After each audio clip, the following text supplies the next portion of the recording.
अस्सलाम वालेकुम। आज हम बच्चों नेक्स्ट चैप्टर स्टार्ट करेंगे। चैप्टर नंबर 12 है empirical data collection and analysis. इस चैप्टर में बेसिकली हमने यूनिट्स के बारे में पढ़ना है कि हम किन किन यूनिट्स में चीजों को मेजर करते हैं। ठीक है, आज इंट्रोडक्शन पढ़ते हैं। Science is a systematic study of this world through observation and experimentation. It is a method through which we can make a sense of this world in which we live. ठीक है, scientific research is done in all countries of the world. ठीक है, पूरी दुनिया में जो है वो रिसर्च हो रही है, but the way it is done it is not identical everywhere. लेकिन सारे किस तरह से कर रहे हैं, उनके काम करने का तरीका एक जैसा नहीं है। In order to make sure the things are done properly and carefully, we need to share ideas and standardize our approach toward this solving the problem. ठीक है, so for example, one of the most important useful problem which is faced by the scientific community is the issues of the units. अब obviously बात है ना, हम किसी भी चीज को जब मेजर करते हैं तो उसका कोई ना कोई यूनिट होता है ना। तो उसने कहा है कि जो सबसे बड़ी प्रॉब्लम ही यही है कि जब साइंटिफिक डिफरेंट कम्युनिटीज में काम कर रहे हैं तो उनके अकॉर्डिंग चीजों के डिफरेंट यूनिट्स हैं। अब आप एक जगह पे उस चीज को मेजर कर रहे हो, उसको किसी और यूनिट में कर रहे हो। आप किसी और कंट्री में चले जाओगे, वो किसी और यूनिट में मेजर कर रहे हो। That was the biggest problem. कुछ ऐसी कंट्रीज हैं जिसमें लेंथ को मेजर करते हैं मीटर्स में, लेकिन कुछ ऐसी भी हैं जिसमें जो है फीट में मेजर किया जाता है। Then we'll have to face the problem in converting them. अब हमें क्या करना पड़ता है कि हमें एक यूनिट को दूसरे यूनिट में कन्वर्ट करना पड़ता है, फिर उसके लिए प्रॉब्लम आती है। Comparing the quantities in a different unit is not only confusing but also the wastage of the time as well. So obviously बात है ना, एक एक्स्ट्रा टाइम भी लगेगा। कंफ्यूजन तो है ही है, उसके अलावा वेस्टेज ऑफ टाइम भी है।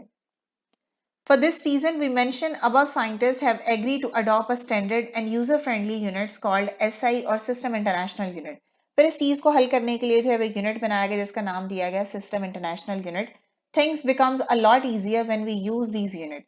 तो चीजें जो है वो आसान होती गई जब हम इसको जो है वो इस्तेमाल हमने करना शुरू कर दिया। The adoption of the SI unit is important in all branches of the science because it is make the communication easier worldwide. अब ऑब्वियसली बात है ना, अब एक चीज के लिए हमने स्टैंडर्डाइज कर दिया कि हर चीज का यूनिट अकॉर्डिंग टू ऐसा यूनिट होगा। तो इस तरह जो डिफरेंट कम्युनिटीज के साइंटिस्ट थे उनको आपस में कम्युनिकेशन में भी प्रॉब्लम नहीं होती थी, बिकॉज उन्होंने जो भी चीज कलेक्ट की हुई थी उसको इस सिस्टम इंटरनेशनल में ही सॉल्व करके रखा हुआ था। It allows the scientist to share a data easily. तो उसका फायदा ये हुआ कि अपने डाटा को इजीली एक दूसरे के साथ जो है वो शेयर कर सकते थे।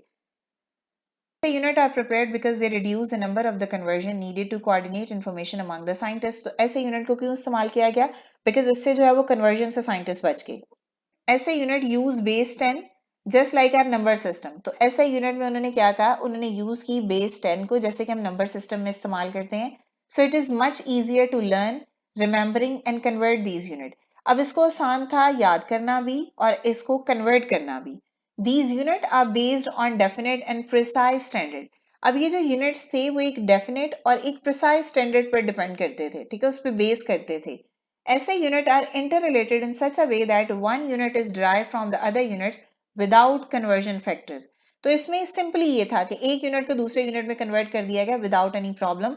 जैसे बच्चों आपने फिजिक्स में पढ़ा है ना, बेस यूनिट है, ड्राइव्ड यूनिट है, तो बेसिकली उनकी बात ही की जा रही है। ऐसे unit are used almost everywhere in the world. So आजकल दुनिया में जो है वो हर जगह ऐसे यूनिट का इस्तेमाल किया जा रहा है। It allows the scientist to use a single standard in exchanging the scientific data. अब ऑब्वियसली बात है ना, साइंटिस्ट के लिए भी फायदा है कि वो जो भी काम कर रहे हैं अपने मुल्क में रह के वो उसको सिर्फ एक ही स्टैंडर्ड यूनिट में कन्वर्ट कर रहे हैं। अब वही standard unit all over the world जो है एक्सेप्टेबल है। तो जहां जहां वो आपका मटीरियल जाएगा तो उनके लिए वो पढ़ना आसान होगा, उनको अंडरस्टैंड करना आसान होगा। This fact bring the accuracy, consistency and universal understanding in the scientific communication. ठीक है, तो ये बेनिफिट है। वहां पे अंडरस्टैंडिंग आसानी से हो जाएगी, कंसिस्टेंसी रहेगी और एक्यूरेसी भी उसमें होगी। तो यही बच्चों बेनिफिट है कि साइंटिफिक कम्युनिकेशन आसान हो जाएगी, अंडरस्टैंड हो जाएगी चीजें दूसरे साइंटिस्ट को, एक्यूरेसी होगी उसमें और कंसिस्टेंसी होगी। A measurement taken in a one part of the world can be easily understood and verified in a other part without any confusion. ठीक है, तो जब एक ही चीज को आप इस्तेमाल कर रहे हो तो आप चाहे वो एक मुल्क के लिए पढ़ो, दूसरे मुल्क में भेज दो, किसी और मुल्क में भेज दो, तो क्योंकि वो स्टैंडर्ड एक चीज है ना, तो वो हर जगह सेम है, तो वो कंफ्यूजन क्रिएट नहीं करेगी। When a scientist belonging to the different countries and cultures collaborate on a research, they need a common language to share their result. तो ऐसे ही होता है ना। अब अगर हम अपनी लैंग्वेज को देखें ना, जैसे बीइंग अ पाकिस्तानी हम उर्दू बोलते हैं, तो डिफरेंट मुल्क के लोग हैं वो डिफरेंट लैंग्वेज यूज करते हैं। ठीक है, तो उसने कहा कि जब साइंटिस्ट जो है वो डिफरेंट कंट्रीज से हैं, डिफरेंट कल्चर से हैं, वो कोलैबोरेट करते हैं, तो we need to common language. तो हम क्या करते हैं, जब डिफरेंट कल्चर्स और डिफरेंट कम्युनिटी के साइंटिस्ट जो है वो कोलैबोरेट करेंगे तो उन्होंने एक कॉमन लैंग्वेज पे बात करनी है ना। So they need a common language to share their results. So using SI unit enable the scientists to compare the results, replicate experiments and take a benefits of each other work. ठीक है? So SI unit को use करके scientists इस काबिल बनते हैं to compare a result कि वो उन्होंने जो काम किया है उसका एक दूसरे के साथ comparison करें, replicate experiment and take a benefits of each other work. ठीक है? Experiment को replicate करें और एक दूसरे ने जो काम किया उससे फायदा उठाएं. In conclusion, we can say that SI unit allows the scientists to work together effectively.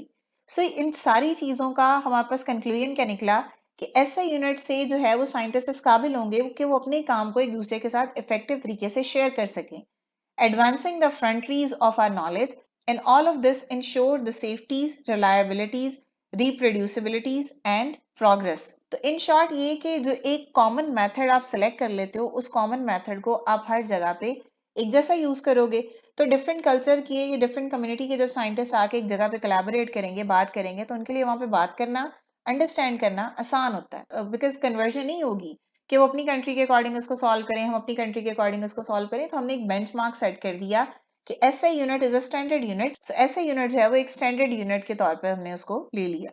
ये जस्ट इंट्रोडक्शन था. इसके बाद हम कुछ ऐसे यूनिट के बारे में नेक्स्ट पढ़ेंगे. आई होप कि आपको क्लियर हो गया होगा. अगर स्टिल कोई भी क्वेश्चन है तो आप कमेंट कर सकते हैं. नेक्स्ट वीडियो तक के लिए अल्लाह हाफिज.